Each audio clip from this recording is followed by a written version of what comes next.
और मैं हैरान था कि ये चारों चीज़ें एसिडिटी को तुरंत बढ़ाने वाली होती हैं।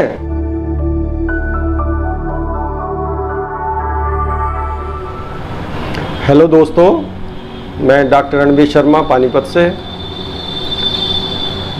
एग्जैक्ट चैनल के माध्यम से आपके बीच में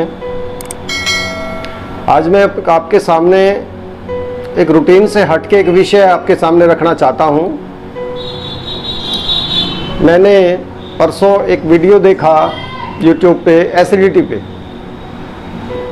बड़ा स्टाइलिस्ट वीडियो था और काफ़ी लंबा था और मैंने पूरा देखा उसको। और जब मैंने उसको देख रहा था तो मुझे बड़ी हैरानी हो रही थी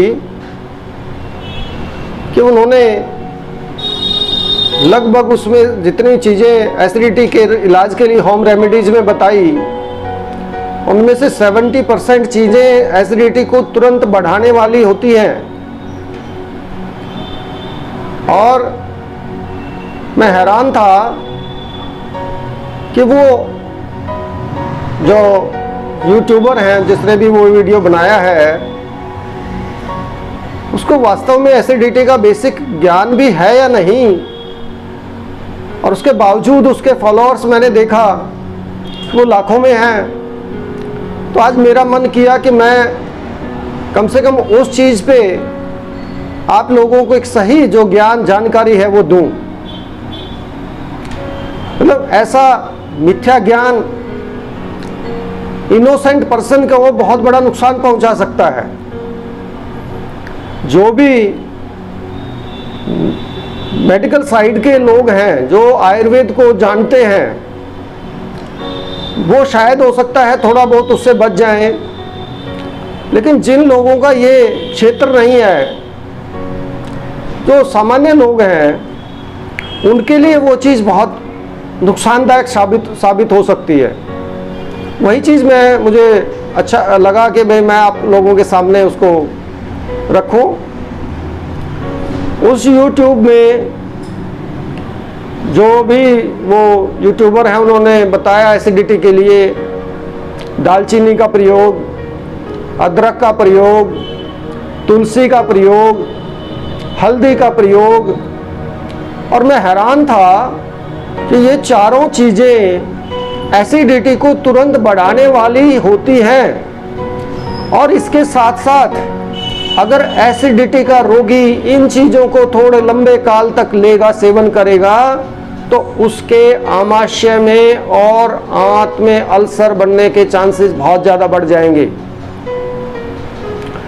तो ये चीज़ मैं आप लोगों के सामने रखूं कि ये जो एसिडिटी या इस तरह के दूसरे विषयों पे जो हमारे जो खाली YouTube चैनल बना के और उस पर अपने वीडियो डालते हैं लोग, सिर्फ अपने व्यूअर्स बढ़ाने के लिए, अपने सब्सक्राइबर बढ़ाने के लिए, या अपना आपको हाईलाइट में लाने के लिए, पब्लिक में लाने, डोमेन में लाने के लिए, तो इन चीज़ों को अपने तर्कों के आधार पे या अपने किसी मिलने वाले या जान पहचान के किसी जो उस विषय का जानकार हो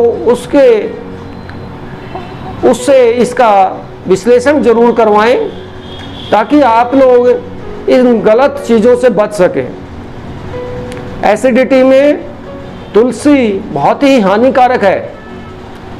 तुलसी बहुत गर्म होती है। एसिडिटी भी गर्मी से होती है, पित्त से होता है।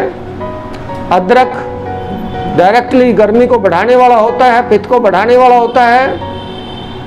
दालचीनी पित्त को बहुत ज़्यादा बढ़ाती है, गर्म होती है, उष्ण होती है। काली मिर्च या लाल मिर्च ये भी बहुत गर्म होती है। और इसी तरह से हल्दी का भी एसिडिटी के लिए कोई विशेष प्रयोग नहीं है। तो मैं आज इस वीडियो के माध्यम से आप लोगों को ये बातें बताना चाहता हूँ कि जो भी एसिडिटी का रोगी है वो कभी भूल के भी इन चार चीज़ों का प्रयोग ना करे। इसके साथ साथ घर में जो रसोई में एसिडिटी के लिए अच्छी चीज़ें हैं, उसमें सौंफ है, उसमें धनिया है, उसमें लौंग है और जीरा है। ये चार चीज़ें हमारी रसोई के अंदर एसिडिटी के लिए हितकारी हैं।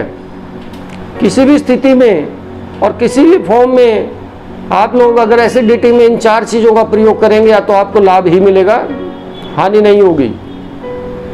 इसके साथ साथ एसिडिटी सिर्फ आमाशय का रोग ना होके इसका संबंध हमारे लीवर से भी होता है, हमारे यकृत से भी होता है। यकृत ही एक ऐसा ऑर्गन है जो हमारे पित्त का बैलेंस रखने वाला ऑर्गन होता है। इसको पित्त का स्थान, अधिष्ठान भी बोलते हैं। तो इसलिए जब भी किसी को एसिडिटी हो जाए तो वो खाली एसिडिटी का ट्रीटमेंट या एसिडिटी की सीधी दवाई खाली ना ले, उसके साथ साथ वो यकृत को प्यूरिफाई करने की दवाई, पित्त सारक बोलते हैं हम उसको, जिससे यकृत से जो हमारा पित्त होता है वो आंत में चला जाता है और उसके जरिए से हमारा आमाशय का पित्त शुद्ध हो जाता है। इसलिए जब भी एसिडिटी का इलाज करें तो पित्त सारक दवाइयाँ जो हमारे पित्त का शोधन करें, जो लीवर के जरिए से हमारे पित्त को आंत में भेजे, ऐसी दवाइयों का साथ में प्रयोग करें। ये समझ के या ये देख के या कहीं पे पढ़ के, नेट पे पढ़ के सीधा एसिडिटी की दवाइयों का प्रयोग ना करें। वो केवल इंस्टेंट रिलीफ के लिए हो सकती है, वो परमानेंट रिलीफ आपको नहीं देगी। इसके साथ साथ मैंने परसों एक एसिडिटी के ऊपर एक वीडियो डाला था, उसमें सिर्फ 2 ही बातें मैंने बताई थी, जिसमें नींबू का प्रयोग था और सोडा बाइकार्ब का प्रयोग था। ये दोनों ही पित्त सारक है, इसलिए इनिशियल स्टेज में आप ज़्यादा डीप में ना जाके, ज़्यादा कंफ्यूज ना होके सिर्फ 2 बातों का ध्यान रखें कि अगर आपको खाना खाने के बाद जलन होती है तो आप खाना खाने के बाद थोड़ी देर बाद थोड़ा गर्म पानी लें, उसमें नमक, सेंधा और साथ में नींबू डाल के उसका सेवन करें। तो आप देखेंगे कि लगातार अगर 2, 3, 4 दिन तक आप लेंगे तो आपकी वो जलन होनी बंद हो जाएगी। और यदि आपको खाना खाने से पहले खाली पेट में जलन होती है आमाशय में, तो उसमें आप सिर्फ सिंपल पानी में नींबू डाल के और खाने से लगभग 15-20 मिनट या आधा घंटा पहले अगर आप उसको 3, 4, 5 दिन के लेंगे तो आप देखेंगे तो वो एसिडिटी भी आपकी ठीक हो जाएगी और ये हमेशा के लिए ठीक हो जाएंगी। इसमें साइड बाय साइड 2 बातों का विशेष ध्यान रखें कि एसिडिटी के लिए हमारे खाद्य पदार्थों में कुछ चीज़ें डायरेक्टली रिस्पॉन्सिबल होती हैं। उसमें जैसे जो लिसलिसी चीज़ें हैं, जिनको लेस, जैसे हम उसको अगर हाथ में लेके उसको थोड़ा सा मैश करें तो उसमें लेस हमें फील होता है, तो लिसलिसी चीज़ों का सेवन ना करें, उसमें ये ध्यान रखें। हम इसमें हरी सब्जियां, घिया, तोरी, टिंडा, पेठा, परवल, ककोड़ा, अगर इन सब्जियों का सेवन करें बिना मिर्च के, लाल हरी मिर्च दोनों ही एसिडिटी को बढ़ाने वाली होती हैं, काली मिर्च भी कुछ हद तक एसिडिटी को बढ़ाती है। अगर हम इन चीज़ों का सेवन, सब्जी का सेवन ज़्यादा करेंगे तो आप देखेंगे कि सिर्फ नींबू के प्रयोग से आपकी एसिडिटी हमेशा के लिए ठीक हो जाएगी। साथ में जिस भी आदमी को एसिडिटी से बचना है वो एक विशेष ध्यान रखे कि जब भी मधुर पदार्थ या मीठा द्रव्य कोई भी खाद्य भोजन में हमें लेना पड़े तो उसको भोजन के बाद बिल्कुल भी टच ना करें, वो भोजन से पहले खाएं, तो आपको एसिडिटी बहुत कम हो जाएगी और आगे से होगी नहीं। तीसरी बात, जब भी हम लस्सी दही लेते हैं तो उसके साथ कभी भी गर्म भोजन का सेवन ना करें। हमेशा जब भी लस्सी दही लें तो खाना बिल्कुल ठंडा हो, 100% ठंडा, वो बिल्कुल भी गर्म ना हो। तो आप पाएंगे कि आप एसिडिटी के साथ साथ बहुत सारे और भी जो शारीरिक रोग होते हैं उनसे बच जाएंगे। तो और इसके बावजूद भी अगर किसी को एसिडिटी परेशान करती है तो उसमें सोडा बाइकार्ब जो है वो डायरेक्टली एसिडिटी को न्यूट्रलाइज करता है और पित्त का सारक होता है, वो पित्त को यकृत के जरिए से, जिगर के जरिए से निकालता है, पित्त रेचक बोलते हैं उसको। तो इसलिए उस स्थिति में आप आधा से और 1 चम्मच मतलब 3 से 5 ग्राम और मिनिमम 1.5 ग्राम आप अगर उसका सेवन, अगर आपको जलन खाना खाने से पहले होती है तो आप 15-20 मिनट पहले उसका सादे पानी में डाल के उसका सेवन करें। अगर आपको जलन खाना खाने के आधे या 1 घंटे बाद होती है तो आप खाना खाने के बाद हल्के से गर्म पानी में डाल के उसका सेवन करें। आप पाएंगे कि कुछ ही समय में आपको किसी तरह की बिना दवाई के एसिडिटी से छुटकारा मिल जाएगा। साथ में थोड़ा सा ध्यान रखें कि हमारा जो पेट है वो अच्छे से साफ होता रहे। उसके लिए हम गुलकंद ले सकते हैं, हम उसके लिए मुनक्का ले सकते हैं, हम किशमिश का सेवन कर सकते हैं, उसके लिए हम आंवले का सेवन कर सकते हैं, त्रिफले का सेवन कर सकते हैं, इसबगोल का सेवन कर सकते हैं।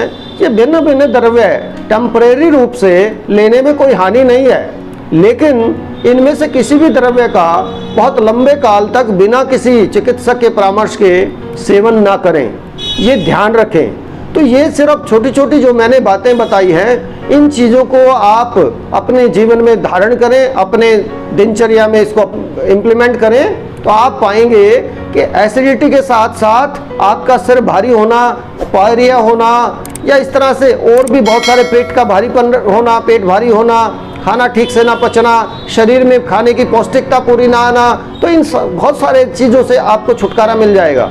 तो मैं इस वीडियो के माध्यम से आपसे 2 निवेदन करता हूं।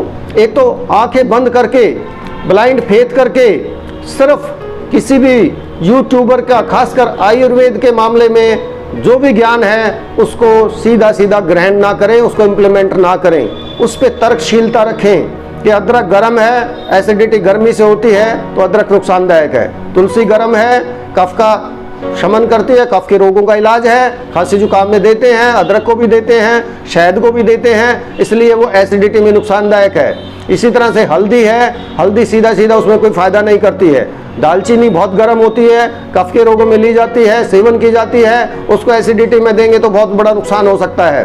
तो इस तरह से अपनी तर्कशीलता का प्रयोग करते हुए यूट्यूब ज्ञान का प्रयोग करें। ऐसे सीधा ब्लाइंड फेथ करके या ऐसे सीधा ज्ञान लेके ना प्रयोग ना करें, नहीं तो आप बहुत बड़ी मुसीबत में फंस सकते हैं। साथ में इस वीडियो में जो मैंने 2-4 बातें छोटी छोटी बताई हैं उनका पालन करें और इसका पालन करते हुए आप सुखी रहें, स्वस्थ रहें। धन्यवाद।